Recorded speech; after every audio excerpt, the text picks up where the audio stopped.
It has killer torque, but does it have killer build quality? I'm going to tear apart this Aircat 1150 impact wrench and see how well it's made. Also, someone asked me in another video to compare the build quality on the Aircat to the new Earthquake XT impact wrench from Harbor Freight, and I'm going to do just that once I take the Aircat apart. First up, the cosmetics. This is a composite design, so all this is molded plastic here on the housing. It's well done, the mold lines are small, it's fully textured over the entire tool, which I like. And there are some details like this logo here. If they wanted to cut costs, they could have skipped casting this into the plastic and just replaced it with a simple sticker or something.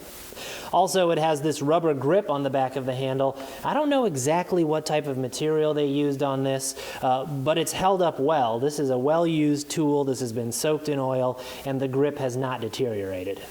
Now let's really start getting into this impact. There are 4 Torx screws on the back of the housing here that hold everything together.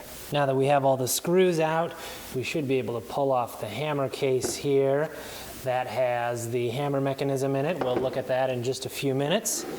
Here we have the front of the air motor, and something I always like to see, we have a rubber gasket here between the hammer case and the housing, which means if you open this up to service it, you'll be much more likely to be able to reuse this gasket than if it was paper or something else. Now we should be able to just pop the air motor here out of the front.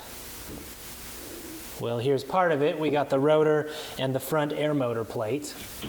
It looks like this Torx screw holding the selector switch on is also holding the back of the cylinder in place.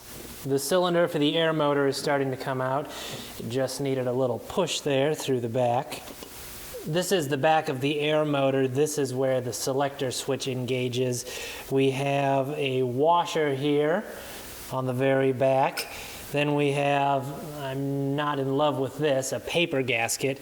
So if you take this apart, do be careful about this paper gasket, because if it rips, you'll be stuck making a new one or buying a new one. This is the selector switch here on the back. I figured out how you remove it. If you ever take it off, be careful, because there's a little spring-loaded ball bearing in here that falls into these detents in the housing, so that when you're moving the switch, that's what holds it in place. So if you push this out, don't lose that ball.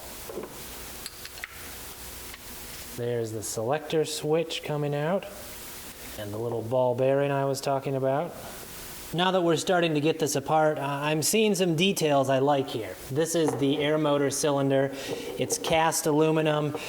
Everything on it looks really well done. The machining is all nice on both ends, inside the cylinder, and there are some nice details as far as controlling the air. There's this rubber O-ring on the bottom of the cylinder and a corresponding white rubber gasket inside the housing, so when you put those together, that creates a nice airtight seal for when the air comes up through the handle into the air motor here. On the back of the switch, you can see another aluminum part, well made. There's an O-ring here, that's what seals the air in. The air comes up through the back. The switch directs it where it needs to go, into the air motor. Here's the back side of the air motor. You can see the bearing here that supports the back of the rotor. I do not see a brand name on it, and I tried popping it out. It won't come out. When I get the front air motor plate apart, hopefully I can see something on that bearing. This is the inside of the cylinder. The cylinder is aluminum and it's plated. And I just noticed here, you can see the plating is chipping off at the back of the cylinder right above where the back of the rotor goes through. You know, that's not ideal, and I don't know if this is related, but I noticed some other parts of the air motor have some rust on them, so I think the previous owner of this might not have been very good about oiling it or doing maintenance. Here's the hammer case. We can pull out the hammer mechanism here. You can see this is a basic twin hammer mechanism like you'd see in a lot of different brands of impacts, but on first blush to me, this looks pretty beefy. I'm interested to see how it compares in size to the Harbor Freight's impact mechanism. These twin hammer mechanisms pretty much all disassemble the same way. You push out these pins, you can pull out the anvil here, and you can pull out the 2 hammers. I have the Aircat all disassembled. Now we can start comparing the parts to the Harbor Freight Earthquake XT impact wrench, and I think I'm going to start with the hammer mechanism. Over here are the parts for the Aircat. Over here are the parts for the Harbor Freight Earthquake XT. The very first thing I noticed is the hammers on the Aircat are a little thicker and they weigh a little more. The Aircat hammers are 113 grams each. The Harbor Freight hammers are 104 grams each. So that's 18 extra grams on the Aircat. That's more than a ½ ounce total weight more in the Aircat hammers. There are some machining differences between the anvils on the two, although I can't necessarily say one is better than the other because the work on both of them looks good. Over here on the Aircat, it's turned on some of these surfaces, for example here and down here, so there are some machining marks going side to side because of the way it's made. Whereas on the Earthquake over here, these surfaces are ground, so they appear a little bit smoother. Here are the end plates for the front of both air motors. This is the Aircat over here. They're made the same way. It's cast and then machined around the edges and here on the face on the inside. The machine work on both of them is good. It's slightly finer, I think, on the Harbor Freight in here, but again, both of them are good. You will notice that the bearing is bigger on the Aircat. I'll show you why in just a second. Both of these use kind of mid-tier bearings. These are both bearings from Taiwanese companies. The other bearing in the Harbor Freight is marked TPI Taiwan.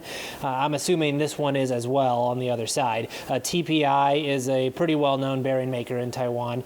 This one is NBK, another Taiwanese bearing. NBK actually has its factory in China, I believe, but you'll be getting Taiwanese quality control, manufacturing, and design, which is good because Taiwanese products are usually pretty good. So on both of these, mid-level bearings, not the very best bearing you could get, but far, far from the worst no-name Chinese bearings.